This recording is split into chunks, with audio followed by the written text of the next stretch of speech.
So bell hooks reminds us that the moment we choose love, we begin to move against domination, against oppression.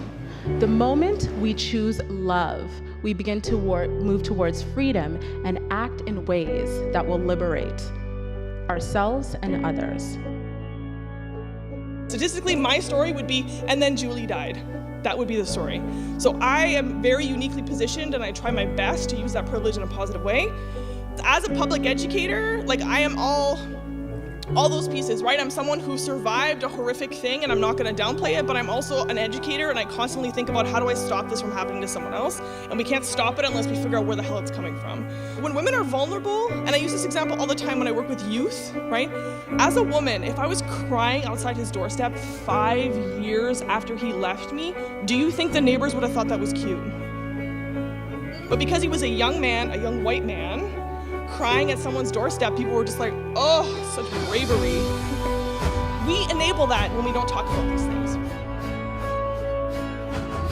In order for us to unmask rape culture, in order for us to see changes in domestic and sexual violence, that we need to include men and boys. The artists who were involved with this project are being shown because they were willing to do the work of thinking through the problems of sexual violence.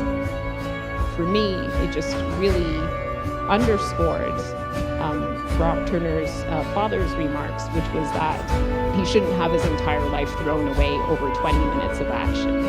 And to me, that statement that he was so dismissive of it, but that he was also maybe reluctant to assign responsibility to his son, that to me, in some ways, it was the embodiment of rape culture. To have a roster of incredible folks who speak about love and empathy, who speak about that sometimes talking to folks where they are, using experiential education, means being super vulnerable with us and also not doing what we feel in our hearts is right. Picking the tactic can be complicated. So to have people who approach this work with a sense of urgency, humor, and complexity is really wonderful. I think it's interesting how narrative can shift and can build within work, and especially when you're working with things that are so difficult to unpack and nuanced, that's really important within the work. There's a lot of different contrasting meanings sometimes within my work, and it's difficult to talk about sometimes.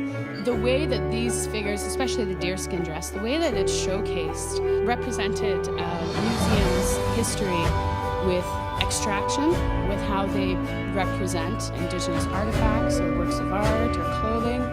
That was an interesting element to bring into it and to put my own twist on. Su cuerpo es una iglesia sin seguidores. No puedo recoger el cambio el domingo sin vergüenza. Her body is a church with no followers. She cannot collect change on Sunday without shame. If the walls of the uterus could talk, you would plead innocent.